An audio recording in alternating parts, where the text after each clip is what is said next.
Attorney Malyari, I will be asking you a question. Why is this public offering requirement was imposed by law? Ano po ba yung sinasabi nating purpose behind it? Bakit tayo minamandato ng public offering?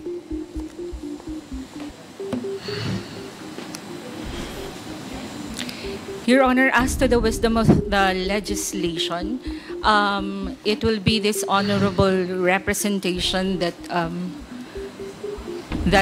may be able to expound that, because it is indeed written in our franchise.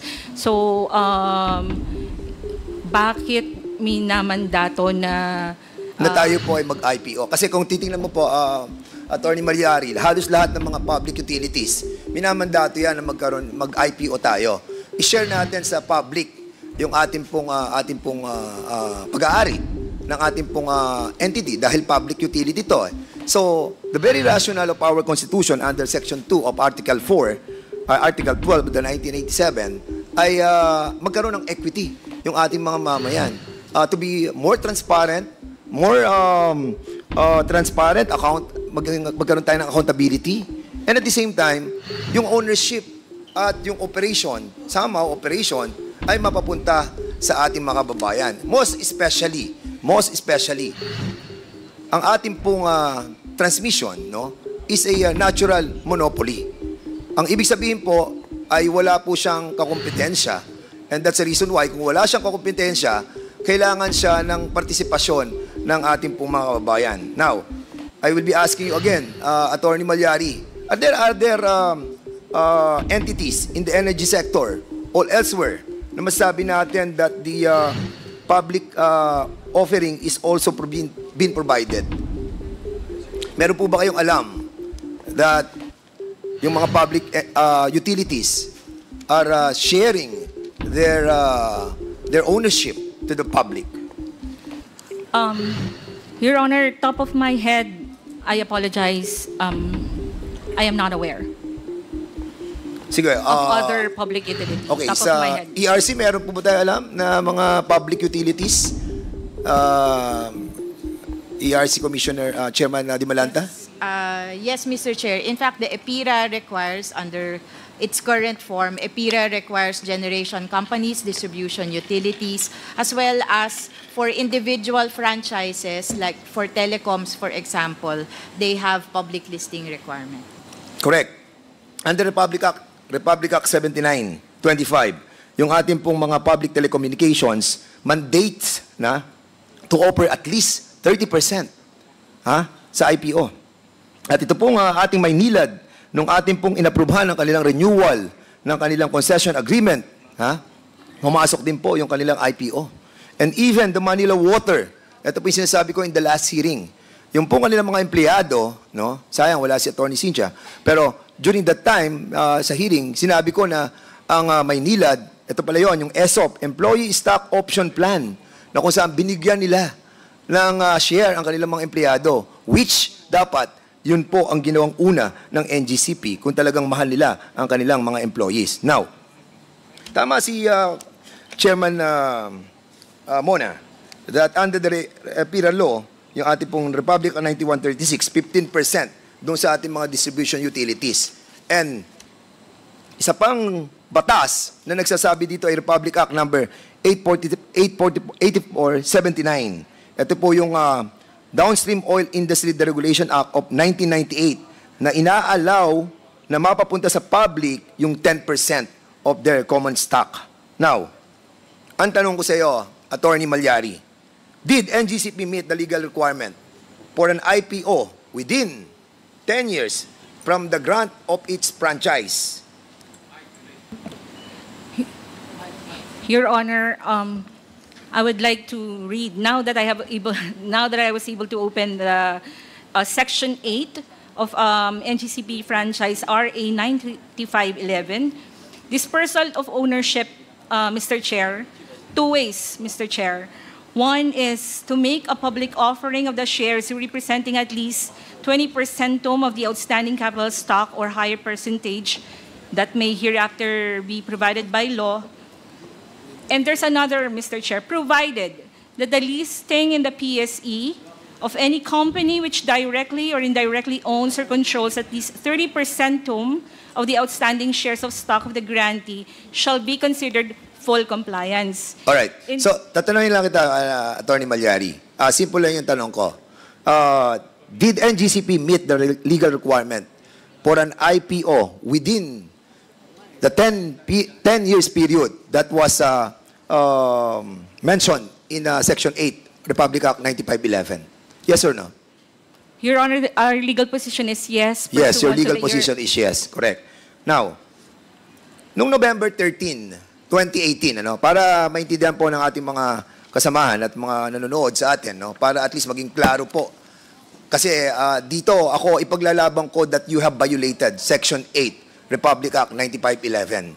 But in your contention, in your statement a while ago, you have mentioned that in May 26, 2022, the order of the ERC was that NGCP was compliant with Section 8.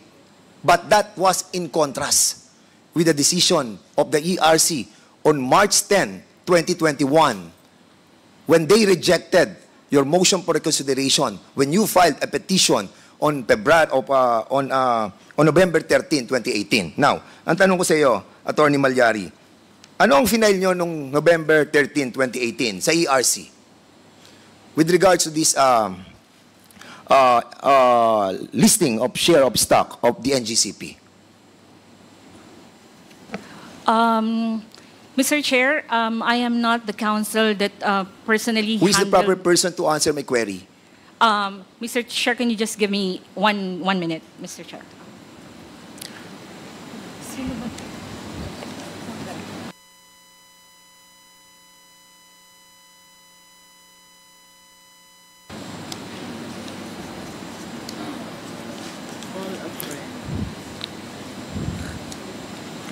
Okay, para padadaliin ko na to. Alam ko naman sagot sa mga tanong ko. I just wanted to find out if you know my questions.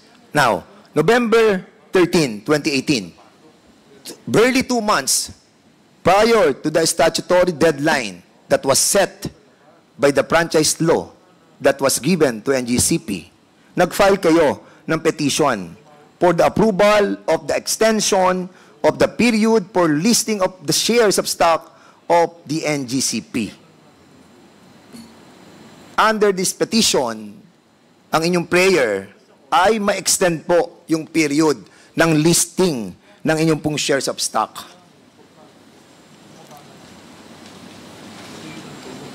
Are you familiar with this? Now that you're mentioning, Mr. Chair, I'm taking your word as is, All right. Mr. Chair. Now, tanong ko sa commission, ERC.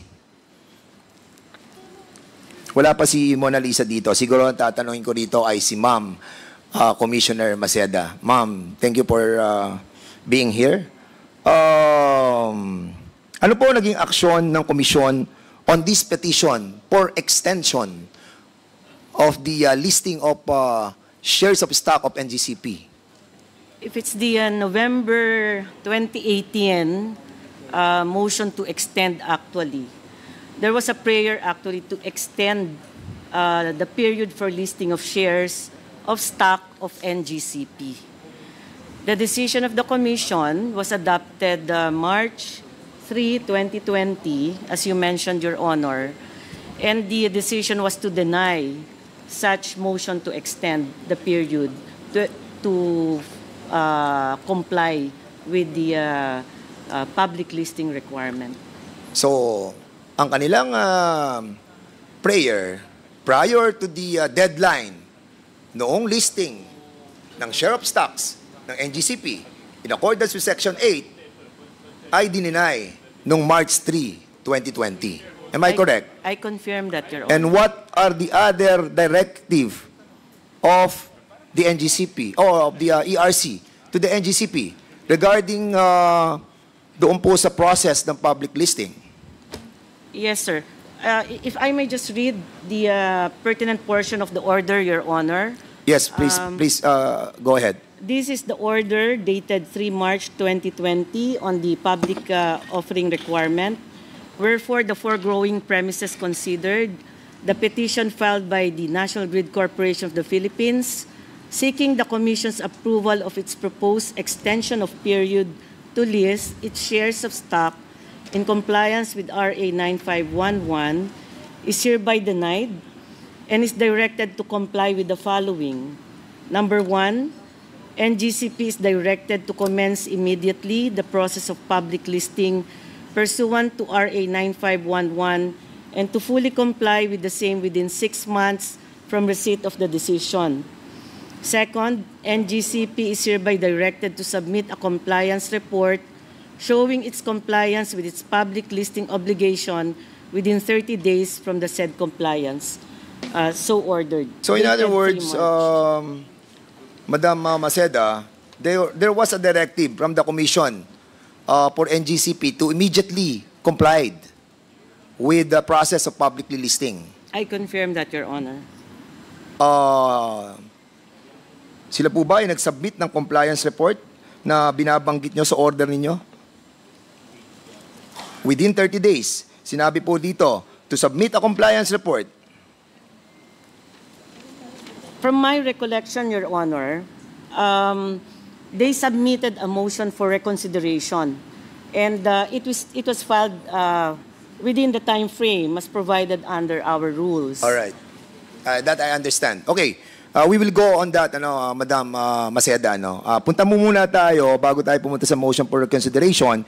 Doon sa petition nila noong November 13, 2018, was there any representation from NGCP that it will be pursuing a share swap transaction as a form of compliance with the public listing requirement under Section 8 of Republic Act 9511? Was there any mention of the share swap? Noong November 2018, 2 months prior to the statutory deadline of January 14, 2019. There was no mention of that, Your Honor. No mention. Okay. In March 3, 2020, Your Honor, if I may, Your Honor. Yes, go ahead. Just to add, in our deliberations, there was no mention at all of a share swap agreement, but Ma'am, can you speak louder, please? And Ma'am Mona Lisa, can you kindly turn off your mic, please? from our discussions, Your Honor, the share swap transaction was never discussed during the deliberations of the Commission. But I've been perusing through the order that was issued, and I note here that from the evidences submitted actually by the applicant, there was an indication that they had abandoned the share swap, no? I was about to go there. Excuse me, Madam. Because I have read all the documents that I gotten in the website of the ERC, and even the partial initial determination and also the draft of final determination. I got all these copies. And it's here with me. And I've read about it. Ma'am, ang tanong ko po, hindi ko alam kung nandun kayo sa hearing. During nung dinidiscuss po itong news report na sinasabi mo, entitled, noong November 17, 2010, by ABS-CBN News, entitled, C. Junior Cojuto may raise funds for NGCP via backdoor listing, was among the exhibits submitted by NGCP, and the stated purpose of its submission based on the decision was to prove that the attempt at backdoor listing was abandoned in 2016. So ito po yung minimension nyo, no? That they have the intention to abandon the share swap because there was a due adverse decision from the BIR regarding the tax-free status of the transaction. And as a matter of fact, doon sa Annex G, no, na nakuha ko rin po doon sa inyo pong documents coming sa website, news report posted on the website of the DOE on March 1, 2016, entitled C. Cojuto Cancel Share Swap Deal for Synergy Grid, also submitted to ng NGCP. May I know? Siguro sa NGCP. May I know, NGCP, what this adverse ruling of the BIR is all about?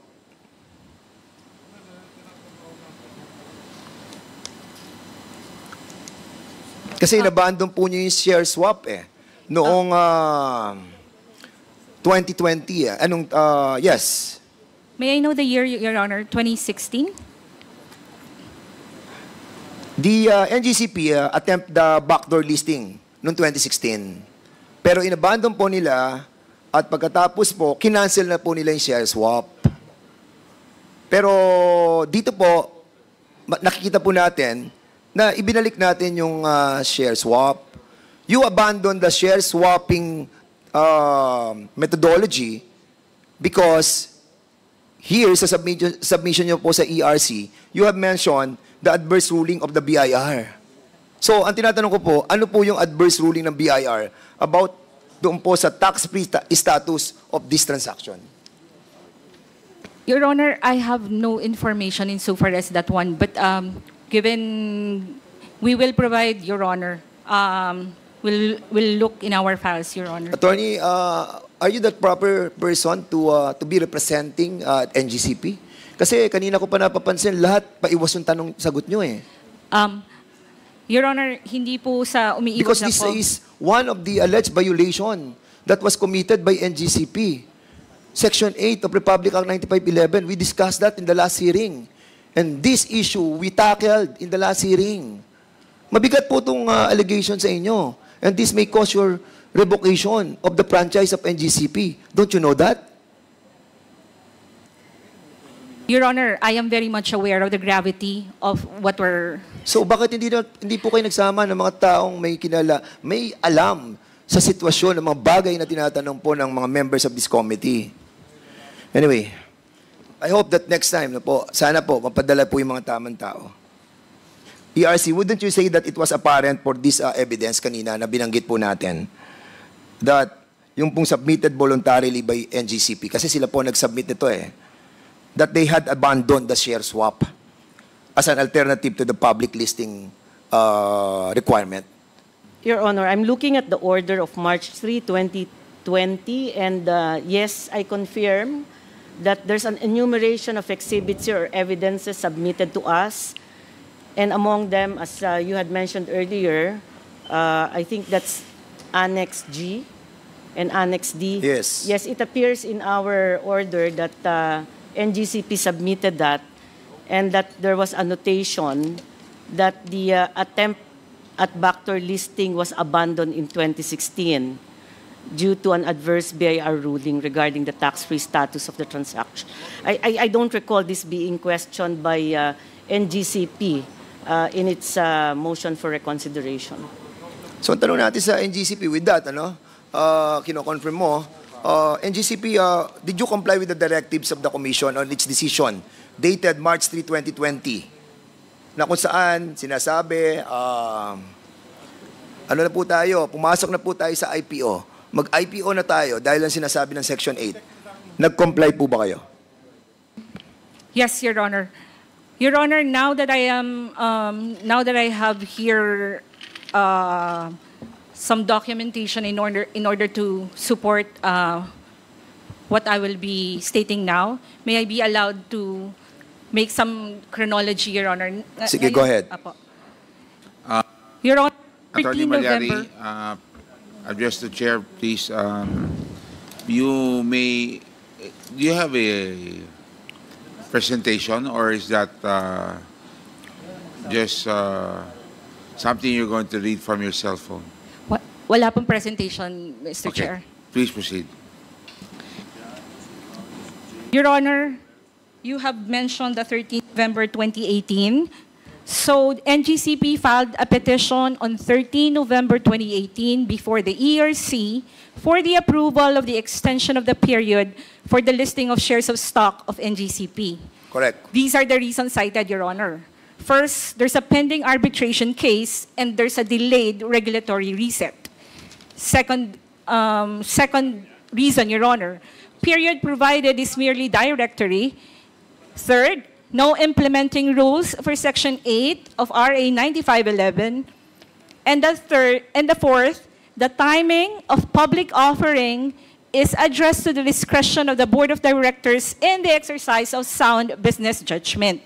So ang prayer po sa nabanggit niyo po na 13 November 2018, ang prayer po ni NGCP ay 1, approve the extension, and 2, grant an extension of 1 year from 14 January 2019 or upon final resolution of the arbitration case. Ngayon po, tama sila, nagkaroon ng desisyon si ERC noong 03 March 2020. It was issued on 27 April 2020. Dito po, dininay ni ERC ang petition for extension, as Coma SEDA has stated, and that, ito po yun, Mr. Chair, NGCP is directed to commence the IPO obligation within 6 months from receipt of the decision. Correct. And that NGCP now is directed to submit compliance report within 30 days from compliance of public listing. Dito po sa desisyon na ito, due process, nag-file po si NGCP ng motion for reconsideration dated 19 August 2020. Tapos ngayon po, si ERC, in its order dated 10 March 2021, umabot na po ba tayo dito, Your Di ba? Honor? Wala pa. Sige po. Nag-advance ka Sige na. Okay. Alright. So, now you confirm, no, that nag-apply kayo 2 months prior to the deadline. And then, nagdesisyon ng ERC, sinabi ng ERC, denied yung extension nyo. So, nakalampas na yung deadline nung inyo pong statutory requirement na sinasabi dapat within 10 years, nag-IPO na kayo. And on January 28, an urgent motion was filed by the NGCP to the Commission nung progress in moving the IPO forward. Nag-file kayo ng urgent motion sa Commission at sinabi nyo, oy, ERC, eto na, magsisimula na kami ng process ng IPO. Correct, Attorney? At nung March 10, ayan na, papunta na tayo sa sinasabi mo. On March 10, 2021, yung motion for reconsideration nyo was finally denied by the ERC.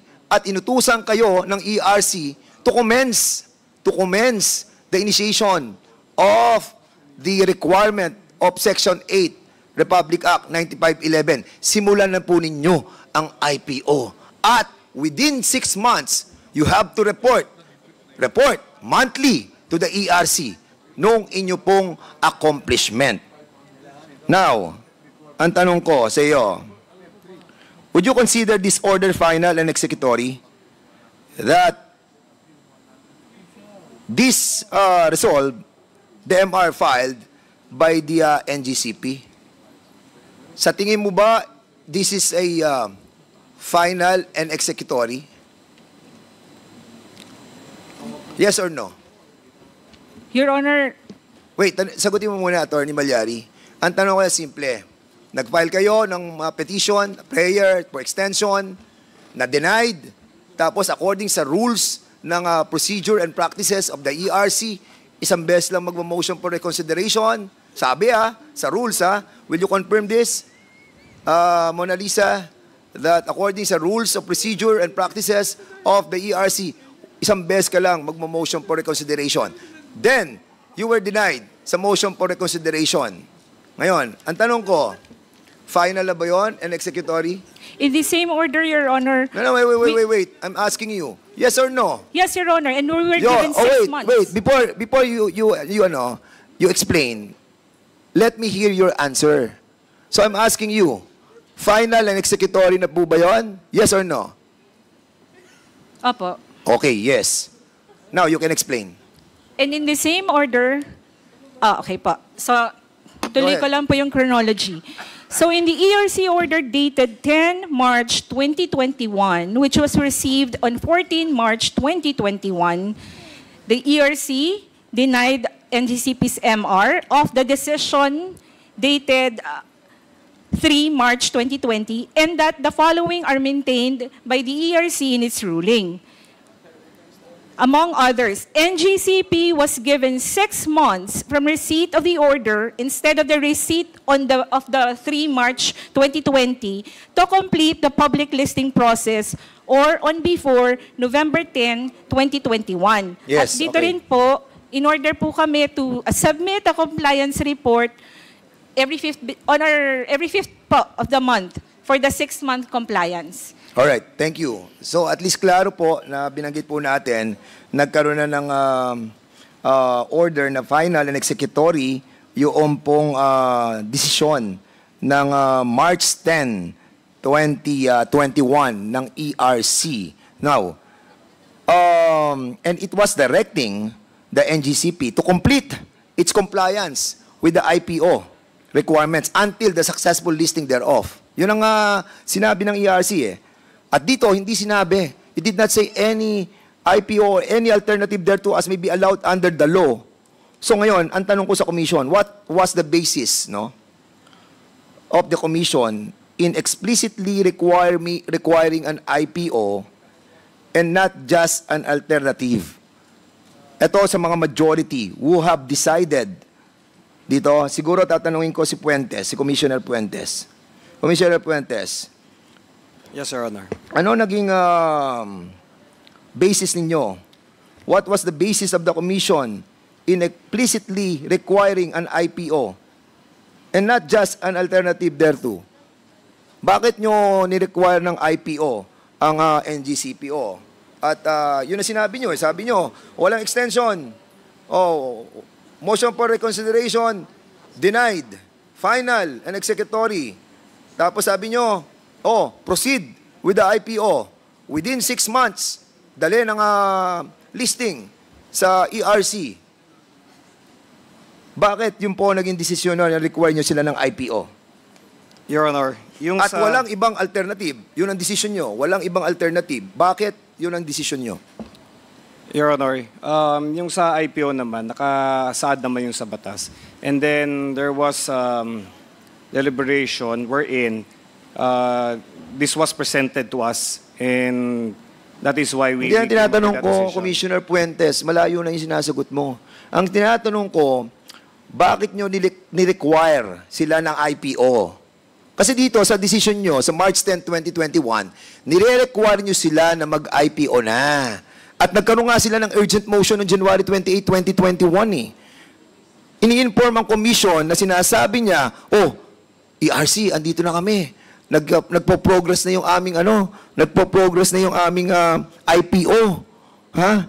At as a matter of fact, according sa inyong decision na binasa ko, they have already, ito ang sinabi ng NGCP for your information, take note that the commission acknowledged NGCP's good faith effort to comply with the IPO requirement, citing the following actions. Ito na yung mga ginawa nila action para sa IPO. Engagement of financial advisor, shortlisting of joint global coordinators, finalization of acquisition of legal counsel, submission of a detailed grant chart with timelines, and commitment to fully onboard external advisors. And additionally, Commissioner Puentes, ito ang inyong inimbestigahang witness na galing mismo sa NGCP, si Mr. Eduardo Francisco, who is an expert. Expert siya sa IPO. At sinabi ni Eduardo P. Francisco, who stated that NGCP required more time as the NGCP IPO will be unprecedented in terms of scale. Do you remember this, Commissioner Puentes, Commissioner Digal, Commissioner Lumbatan? Do you remember this? Reply. Mr. Chair, Your Honors, if I may be recognized to respond. Yes. For the record. Recognized. Thank you. Yes, Chair. I am Commissioner Digal of the ERC po. Yes, Mr. Chair, Your Honors, we do remember that we have considered several inputs of consultants then on the public offering of NGCP in deciding whether or not they were compliant. So, you are gearing toward the IPO. With I- your March 10, 2021 decision? I think the wordings in the order referred to public... Tanong ko sa iyo, Commissioner Digal, you are gearing toward IPO with your decision of March 10, 2021. Yes or no? Yes. Yes. And if I may explain, Yes, go ahead. because the documents then submitted to our offices and the position or arguments of the NGCP then they were already starting and they have made studies on conducting it. Correct. And as a matter of fact, tama yung sinabi mo. Ito ang sinabi nyo. Sabi nyo, the March 10, 2021 order of the Commission was also very clear in stating that other activities were included by the BDO Capital to ensure a successful IPO and not merely the listing of such with the PSE. So in other words, eto na eh. Nagsisimula na sila ng IPO. Di ba? Noong March 10, 2021. So ang ibig po sabihin, kung nagsisimula na po sila ng IPO, which you all relied on the statements of the NGCP, ang tanong ko sa NGCP, did the IPO proceed? Your Honor, No, sagutin mo muna, Attorney Malyari, did the IPO proceeded? may interlocutory, Your Honor. No. Tanong mo muna, yes or no lang, tapos saka mo explain. Did the IPO proceeded? The IPO... Yes or no? Sorry, Your Honor, I'm trying to make a Yes or complete no, sentence. then explain. The Tuloy IPO po ba- as contemplated under... Wait. Hindi tayo magkakaintindihan hanggang hindi mo muna sinasagot ang aking katanungan. Did the IPO proceeded? Yes or no? As contemplated in the order, hindi po. And if I may explain. Hindi. The answer. Hindi sa order. Ang tinatanong ko, kasi in-orderan kayo, di ba? Na proceed with the IPO. Kasi nga, nag-ano kayo eh, nag-witness kayo eh. Ang sabi ni Eduardo Francisco, yung inyong expert, nagpo-proceed na po kami sa IPO, nasa initial stage na po kami, and we will be earning or we will have investor like $1 billion coming from the different investor. So ngayon, nandito po report eh, nabasa ko lahat eh. At ang sinasabi nyo, nasa stage na kayo ng IPO. Ang tinatanong ko, nag-proceed ba kayo sa IPO? Sabi mo, no. Di ba? Then now, explain. Your Honor, ituloy ko lang po yung chronology. After the ERC order dated 10 March 2021, NGCP now filed a motion for clarification to allow... Wait. Darating tayo sa motion for clarification. Ang tinatanong ko lang muna, explain mo muna yung... kasi hindi kayo nag-proceed sa IPO. Sabi mo, no, you did not proceed with the IPO. So why? Explain. Ito na nga po, because we wanted to be clarified whether we can be allowed insofar as the alternative mode under Section 8 of RA 9511. Okay. So, ang tanong po nila, Your Honor, is, did the IPO proceeded as contemplated under ERC order dated 10 March 2021? Ang response po namin ay, dun nga po sa interim na yon, nag-file po si NGCP ng motion for clarification to allow the alternative mode under Section 8 of 9511, which is... Yun nga po yung... Wait, Attorney Malyari. Yes po. What is the motion for clarification all about?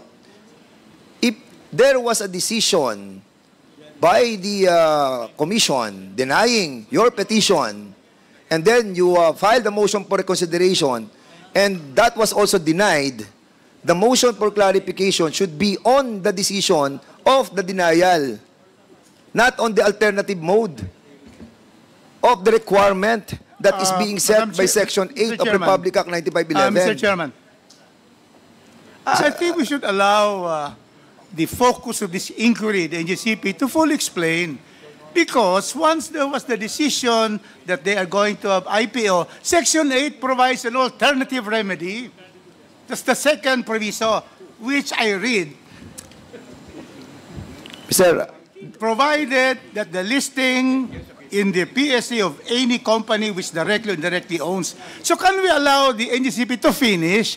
Because if we keep on interjecting, we don't have the whole defense of the NGCP. Mr. Chairman, So I'm asking that, Mr. Chairman, Kasi so many times, I'm hindi na questioning the resource person.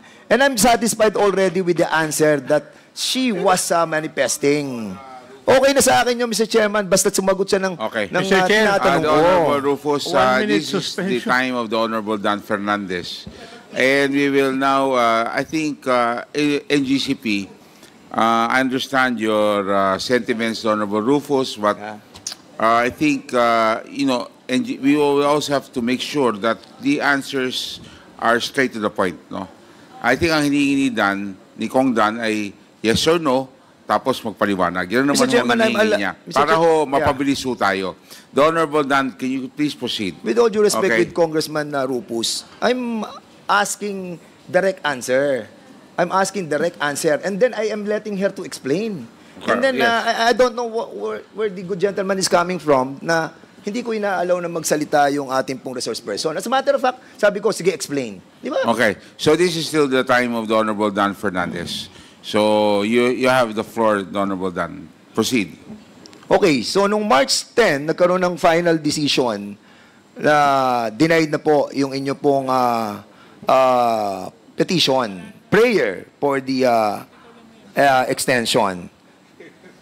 On August 11, 2021, may order that was issued by then Chairperson of ERC, Agnes de Banadera, saying that the Commission's order on March 10, 2021, ito, you listen, ha? Ang sabi ni Commissioner Agnes de Banadera, okay? The Commission's order dated March 10, 2021 should not be taken as allowing or prohibiting any mode of ownership dispersal allowed under the law to be undertaken by NGCP as this was not an issue in the entire proceedings. In other words, hindi po siya issue to tackle about this dispersal ownership doon sa petition that you filed on November 18, 2018. So, nung maglapse na yung period nung January 14, 2019, at your motion for reconsideration was denied, and you were ordered to proceed with the IPO, and then you did not proceed with the IPO, then, Mr. Chairman, I believe that there was a violation of Section 8. Now, noong May 26, 2022, eto na po yung sinasabi po ninyo that another order was issued, this time by all the members of the Commission, with one dissent, si Commissioner Maceda, declaring that NGCP has complied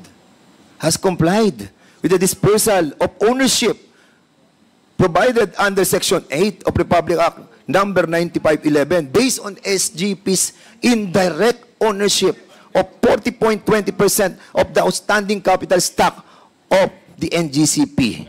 Now, may I know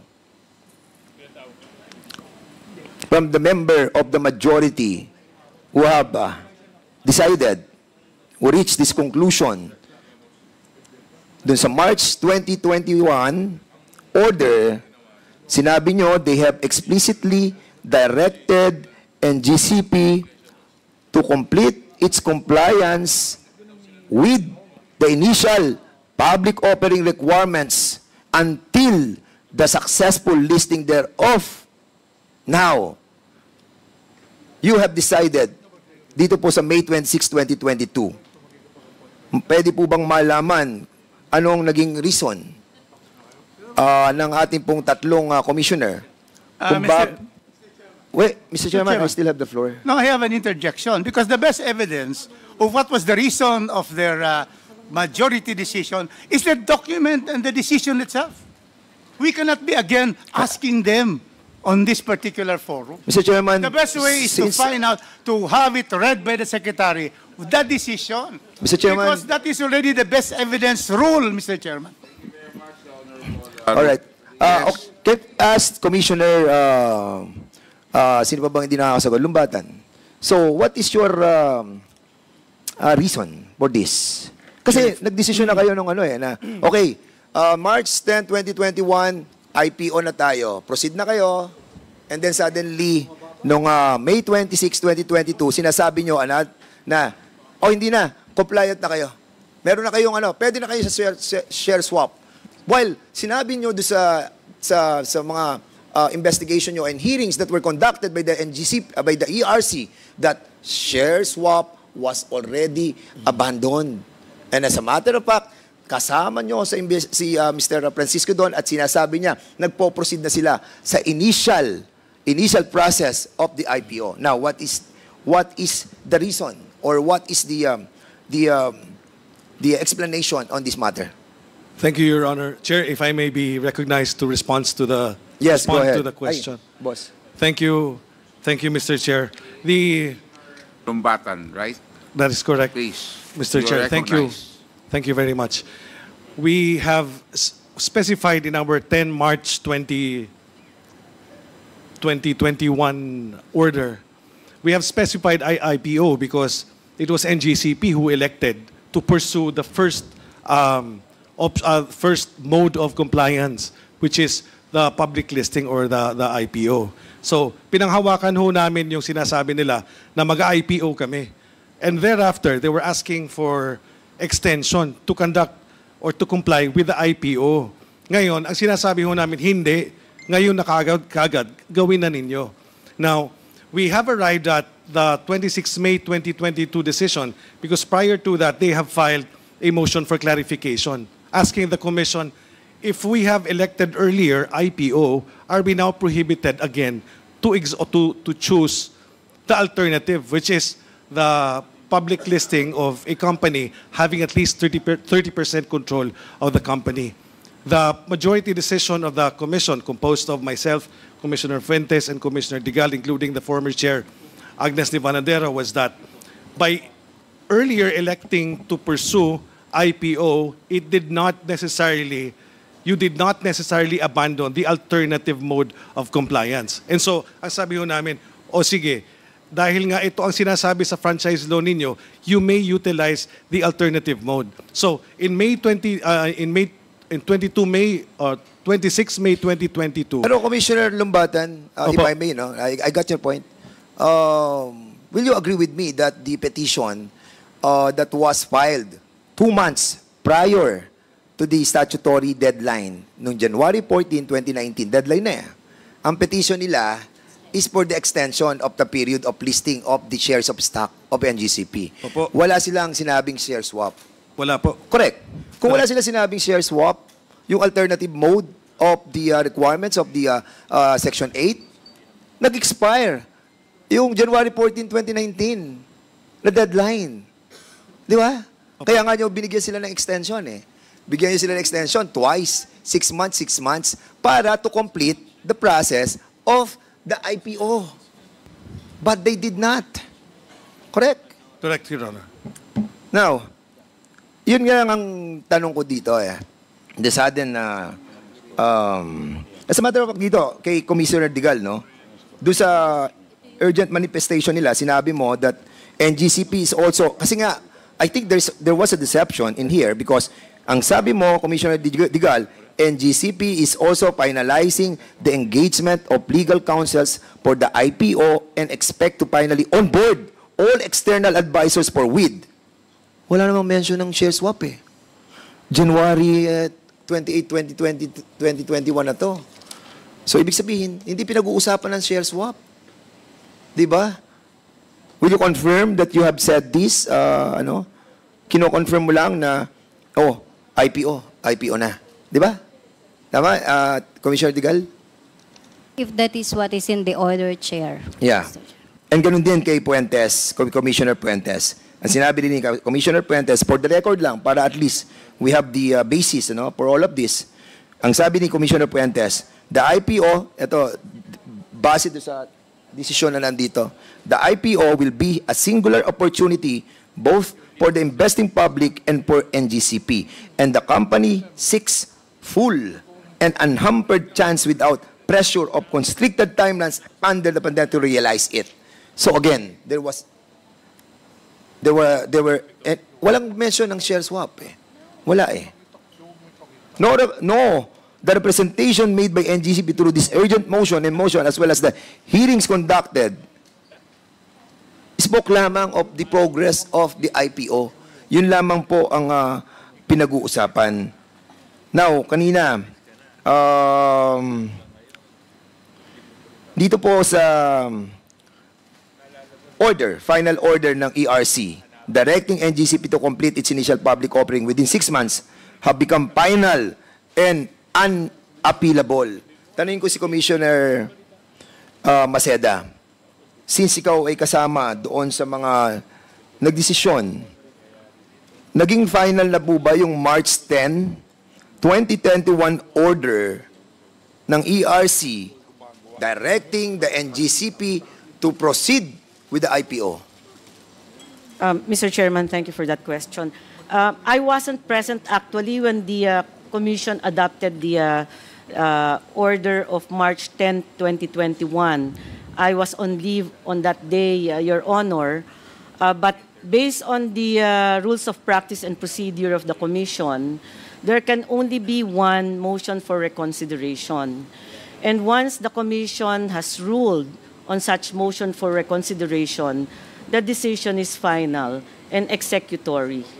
Unless, of course, the petitioner files for certiorari before the courts, no, which they did not do.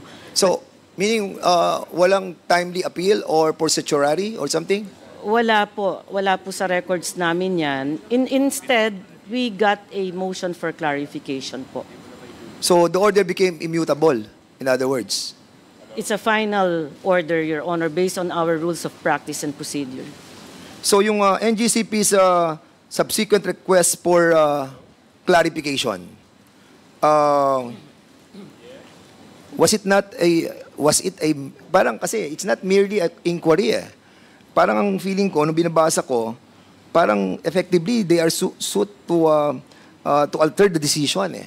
Because they injected the share swap, after which the motion for reconsideration was denied. And then motion for clarification, to clarify the decision of the motion for reconsideration, then suddenly, the clarification deals with the decision making. Am I correct? I issued a dissenting opinion, Your Honor, so my answer will be very biased. I would tend to agree with that observation. Because once we issue a final order arising from a motion for reconsideration, and such order is very specific as to the directives, we cannot change what's in that order when we clarify questions, let's say from petitioners. But in this case, Your Honor, there was an order for a very specific mode of public offering, which is through initial public offering. Naka-indicate po dun sa order kasi yun. So, given that, if there was a motion for clarification, the Commission should clarify on the basis of that directive to initiate the IPO. Correct. And not to say you can undertake any other form, alternative form of public offering. And that's the reason why I'm asking, kasi nga, that was the recourse that was done by the NGCP. The motion for clarification. The motion for clarification is to clarify the decision for the motion for reconsideration that was denied. But there was what do you call that? Parang amendment of the decision by inserting if they can have an alternative mode of the requirements of the section 8. But anyway,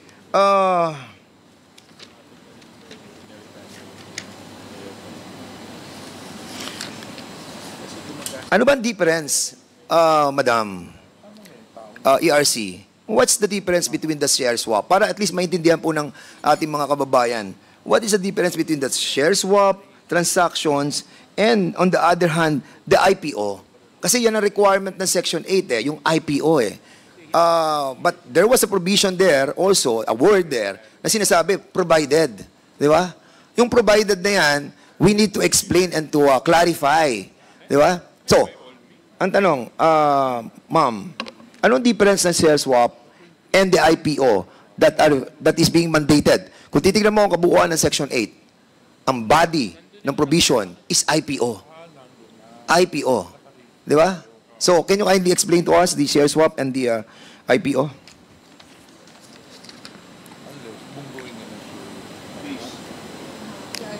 ERC, who would like to respond to the question of the Honorable Dan? Thank you, Your The Honor. Honorable Maceda. Yes, my understanding of a initial public offering is such that you widely disseminate such information for public offering to give chance to the public, that's why it's called initial public offering, a chance to own a part of the stakes in that company. So there's wide dissemination. A share swap agreement is more of a transaction between private entities. So the question is, does that satisfy the public offering requirement in the Section 8 of RA 9511?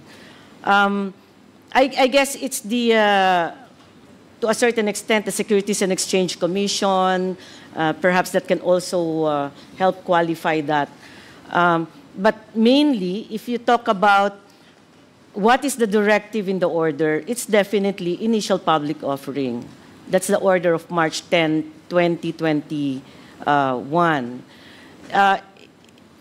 No mention of the share swap, as of course, also my fellow commissioners also confirmed earlier on. So when this came in under the motion for clarification, for me, as the dissenting commissioner, the number one question was, is that in compliance with the final order of the Commission of March 10, 2021? And for me, it is not in compliance with the final order of the Commission of March 10, 2021.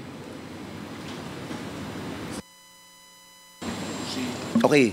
The Honorable Dan Fernandez. Okay, malapit na po to, Mr. Chairman, but I still have a lot of issues, pero mamaya na lang po after ng mga members who would like to ask as well. So, doon po sa Section 8, maliwanag to sa mga commissioners po, no, na who have decided on this matter. Kasi medyo may, talaga medyo, can we correct the error that was done? Because, Chairman Mona Lisa, the ERC decided on the franchise tax, the 3% franchise tax, under Resolution Number 7 of 2011 to pass through it to the consumer. But on your decision, on 2023, Resolution Number 10, sinasabi doon na hindi na pass through sa consumer. Di ba?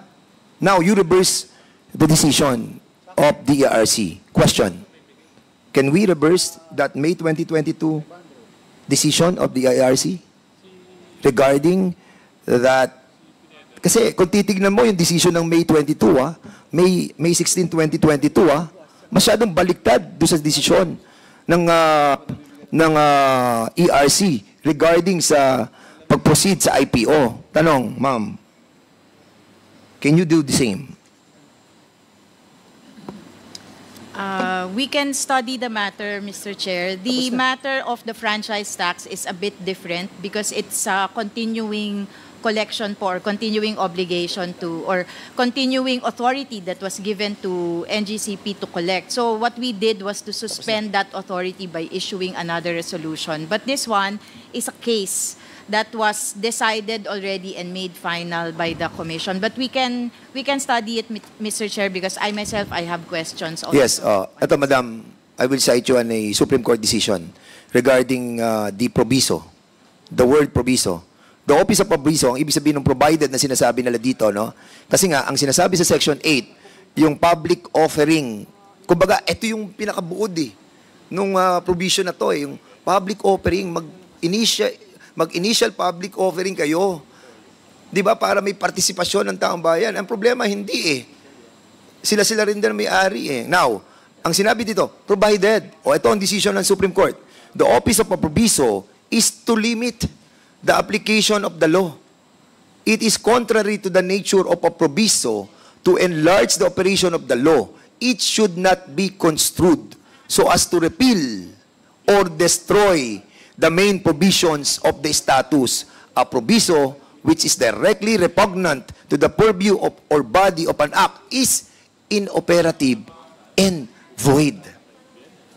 So meaning, Chairman, void. Di ba? We will study it, Mr. Chair. Maraming salamat. The reason, Mr. Chairman, that I'm pointing this out, the intent of the public offering requirement in franchise law is to ensure public dispersal of shares in accordance with the Constitution. How can we allow a share swap? Paano natin i-allow yung agreement na yan to be a form of compliance with Section 8 of Republic Act 9511 when in reality, wala naman pong public dispersal of shares that happened? What will prevent other public utilities to do the same? Eh sabihin ng Maynilad, sabihin ng Meralco, sabihin ng iba pang public utilities, ay, magsi-share swap na rin kami. Share swap na lang para kami rin na may-ari. Di ba? And that's my point, Mr. Chairman. We cannot allow this. Maraming salamat po.